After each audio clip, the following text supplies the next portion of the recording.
everybody, and welcome back to another advice video by DissociaDID.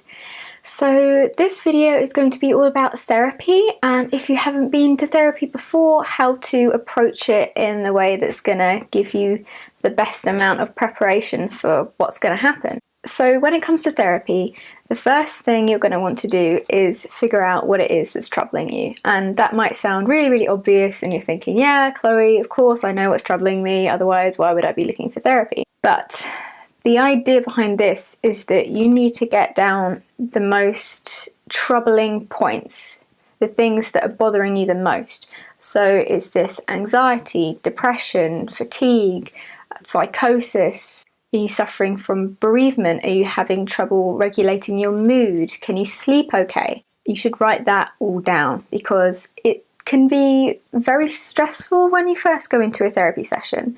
You're faced with someone you have never met before, a complete stranger who you're expected to open up to completely and tell them all the most vulnerable parts of your life that you might not have told anyone else before. So that can be very overwhelming, which I completely understand.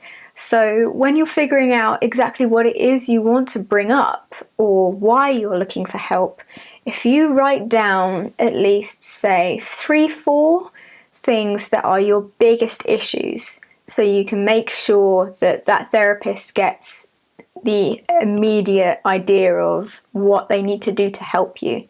Because like I said, it can be very overwhelming and you just end up stumbling over your words and you're like, oh my God, I know there was stuff I need to say, but everything's happening and So it helps to be prepared, write down some notes, make sure you bring them to therapy with you. The next thing about when it comes to looking for therapy is don't expect that after one therapy session everything's going to be magically healed, or that your therapist is going to come up with a magic cure and immediately know what to do. Therapy can take time unless it's a very easy issue or something that's like a temporary issue in your life. And also don't go to therapy expecting a diagnosis. It really depends on who you're seeing, but generally it takes time to get a diagnosis for something. So don't self-diagnose yourself. I wouldn't recommend going in and saying, hi, I've got schizophrenia, and they go, how do you know that? And you say, oh, I took a quiz online. Don't do that. Go in, present your issues with them and say, I've done some research and I feel like a lot of the symptoms I'm experiencing fits descriptions I've seen for schizophrenia, DID, depression, bipolar, or whatever it is you feel like you're suffering from, and then they can give you the advice.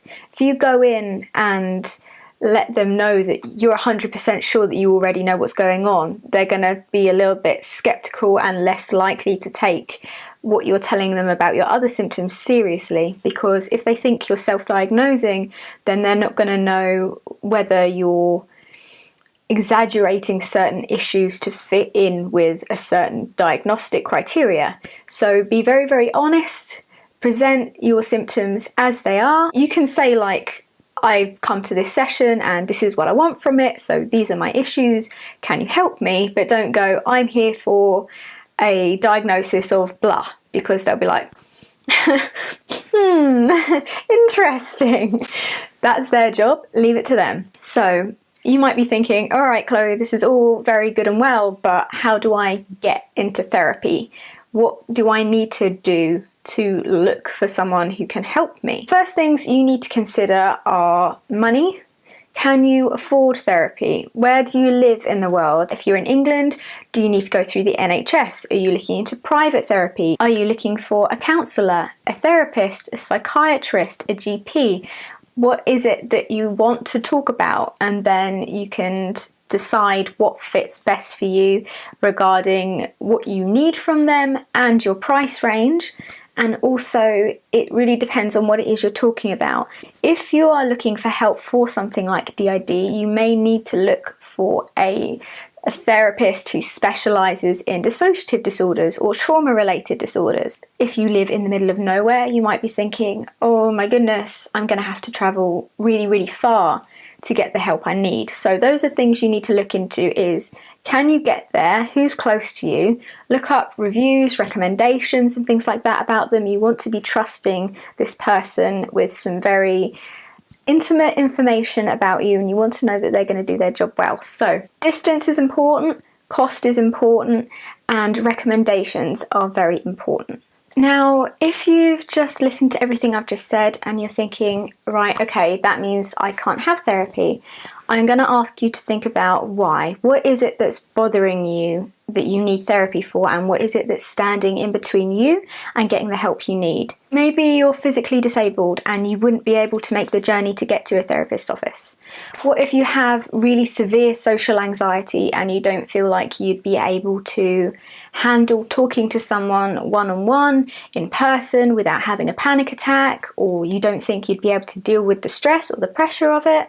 Maybe you have agoraphobia and you can't go outside and your symptoms are bad enough that you're refined to one place and you can't leave the house.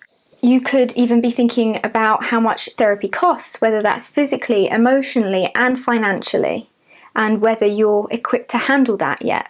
So even when it comes to ringing things like support lines, I know that people tend to throw around like, oh, you know, if you need help, ring this number. And I know so many people who really get awful anxiety around phone calls, and that kind of wipes that option out for them.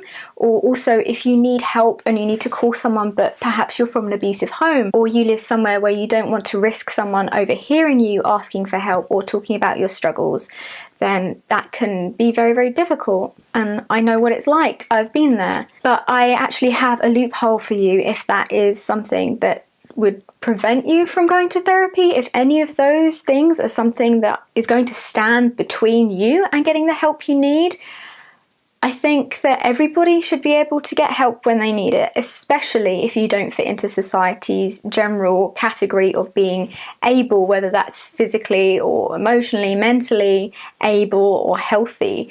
Then surely that makes it even more important that you get the help you need. In regards to this, BetterHelp have been nice enough to reach out to us about this so that I can tell you about how you can receive therapy without actually leaving the house, because I know that that can be a really big issue for some people, and I know that that's been an issue for me in the past as well. You can video call them, you can ring them, and if, like I said before, you have trouble ringing on the phone or you can't risk being overheard, the best thing about BetterHelp is that you can text them. They have text lines and they'll message you from directly a counsellor that is your counsellor. So you don't have to ring them, you don't have to leave the house if you can't manage it, whether that's physical or you're not mentally in the right space to be able to leave the house. You can message them and get the therapy that you need. And this is exactly what I needed a few years ago, and I think that it's fantastic that a service like this exists now, because I remembered staying up late at night and searching desperately, like, surely there's some kind of text line, surely there's something that I can do that doesn't involve me ringing or leaving the house. I need help now and I can't find it, and I couldn't find anything.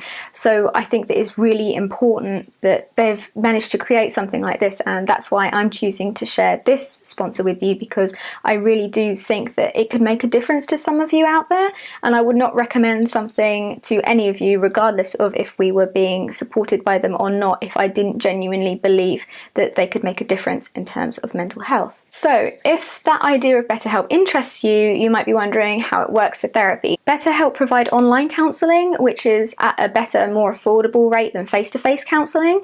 So if, like I said, money is an issue for you, or you struggle to afford therapy, which can be very, very expensive, BetterHelp have a weekly rate of between $35 to $65, and that is for as much therapy as you want.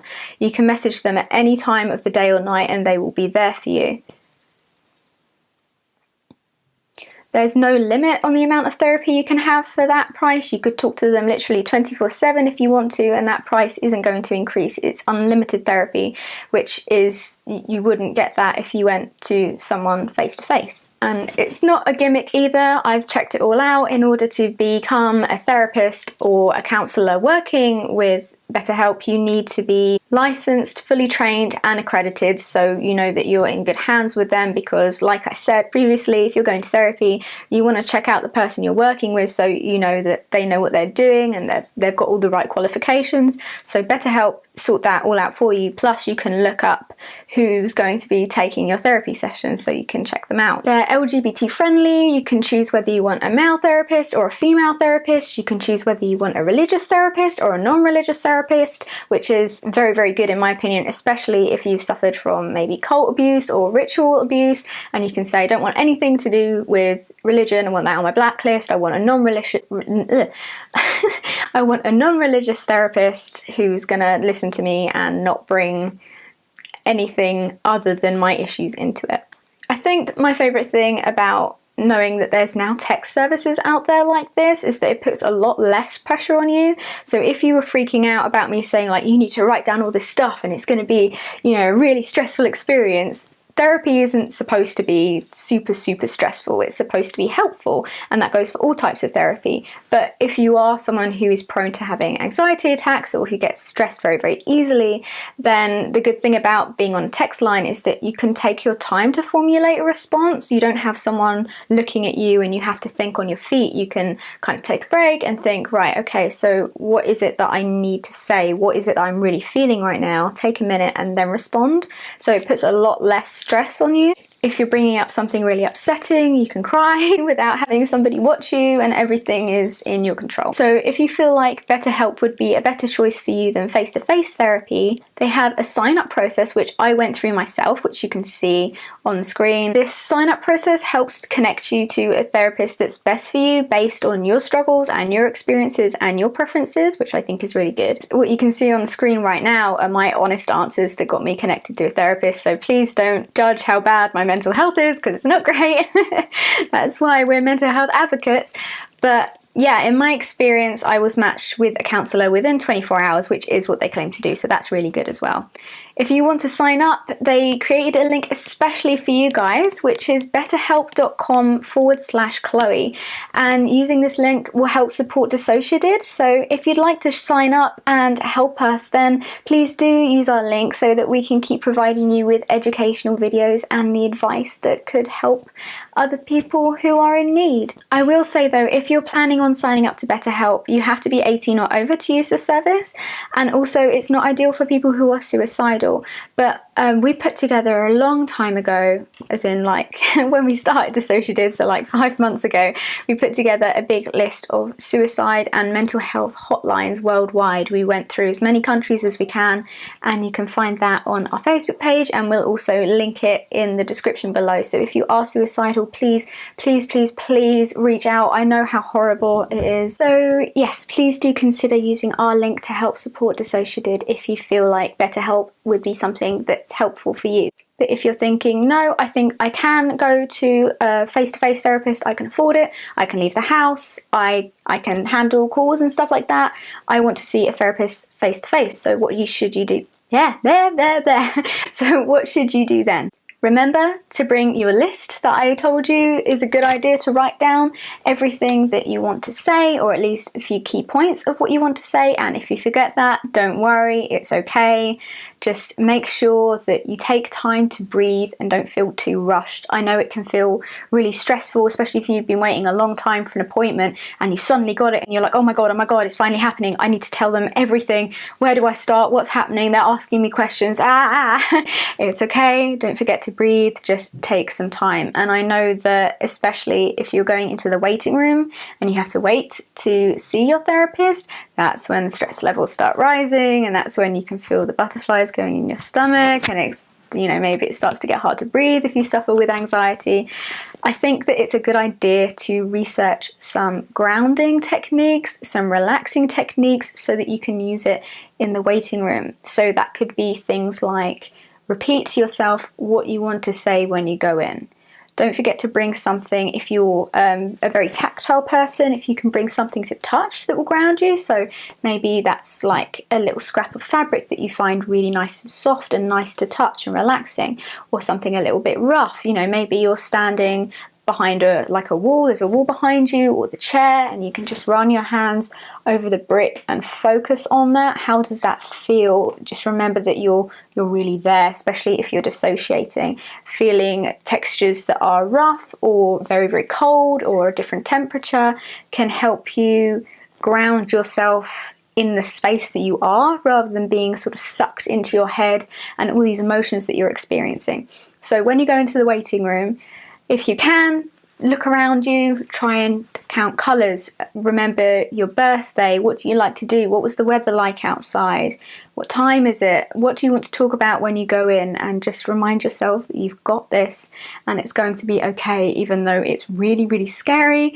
If you have anxiety, I keep saying it can be so scary, but you've got this and they are there to help you. This is their job. I can guarantee you there is nothing you can say that will surprise them, especially if they have a lot of experience in the industry, so don't worry. Another thing that I want to say is be as honest as you can. Don't try and make light of it, because this is your chance to get help. So if you're like, oh yeah, no, actually that doesn't really bother me that much, or oh, it's not really that bad, especially if that's something that you tend to do, like I tend to do that a lot, that's not going to help. That's going to go the opposite way. In these kind of situations, you need to express just how much your issues are interfering with your daily life. So try to avoid shifting the blame and saying like, oh yeah, no, it's not really that big a deal, or maybe I'm overreacting, or whatever like that. Try and avoid saying those things. Just be very, very honest, be very, very candid. Say, yeah, I'm struggling. Yeah, this is really, really difficult for me right now, and that may be extremely embarrassing for you, especially in front of someone you don't know, but they've heard it all before. They are here to help you. They've had training. They are going to be empathetic people by nature, and they've got you, and this is your chance. So make sure that it's a good chance, okay? You're paying them to listen to you, so make sure that you say everything you need to say in the session. Make sure that they're taking you seriously. If you've said something and they seem to brush over it, if you have the confidence to say, oh, I don't really think that you understand what I meant there, and repeat it again, and then make sure you stress that this is one of my biggest issues, or this is something that really interferes with my daily life. This is something that I need help with. This is something that needs to be fixed. Make sure you drill that into them, that, you know, don't brush over this, because it may not seem like a big deal to you, but it's a big deal to me. So yeah, make sure that you get what you came for, not in terms of like a diagnosis or something like that, but make sure that you've said the most important things and that they're listening to you. And I'm sure that they will listen to you, but some people don't have as good experiences where maybe they don't feel like the therapist picked up on the most important aspect of what they came to tell them. So make sure that you say the most important aspects first and really drill that into that therapist, that this is my big issue and this is what I want you to focus on. This is what I want to concentrate on in the session. So I think those are probably the best points for starting therapy. Like I said, this is sort of a beginner's guide to therapy. Don't forget to pay a therapist on the way out. If you need to, don't forget to rebook a session, things like that. Don't feel like you have to rebook a session. If you don't feel a connection with your therapist, that's very, very important. It might take a few sessions to kind of feel their vibe, if you know what I mean. But if you meet them and you immediately feel like, no, this is not my kind of person, or for some reason you feel like you don't trust them, or you've got like kind of conflicting issues in the way you think, like the way you inherently feel about things, then it's absolutely fine to not see them again and look for someone else. The most important part of therapy is finding someone who you feel you could grow to trust. Even if you feel like you can't trust anybody, which is fine, trust me, especially in our system. We've been there, it takes a long time. But you need to at least have a feeling of that this person is trying their best, and that you feel like there's a possibility that maybe if they understood enough that they could help you. I think that's really important. So I hope that this has been helpful for some of you, and I'm just going to say it again, if you can't handle face-to-face therapy, BetterHelp is out there. Please, please, please, if you're going to sign up, use our link, because BetterHelp have offered to support us if you use our link. So if you enjoy our videos and you find us educational, or you'd like to do something to help the channel, please use the link BetterHelp /Chloe to help us keep doing what we're doing and bringing you more helpful advice and educational videos. So if you want to know more about dissociative identity disorder, which is generally what this channel is about, as well as other mental health issues, we have a playlist which is called Debunking DID, which debunks all the stigmas and inaccurate information around dissociative identity disorder and tells you about all the scientific proof behind it, the psychology behind it, why it's there, what it does, what it means to live with dissociative identity disorder. So feel free to check that out. If you want more advice videos, we have a whole advice playlist. If you want to get to know us, we have a Meet the Alters playlist and a Meet Our System playlist. Feel free to go and have a look at that. I really hope that some of the information and videos on this channel will be helpful for you, and if you are looking into going into therapy after this video, then I have to wish you all the best of luck, and I believe that you can do it, and it's scary, but you've got this. Don't worry, you will be fine, and if you do it, then hey, leave us a message, tell us how it went. Okay, so good luck, and I guess we'll see you all in the next video, guys. Lots of love, everybody. Bye!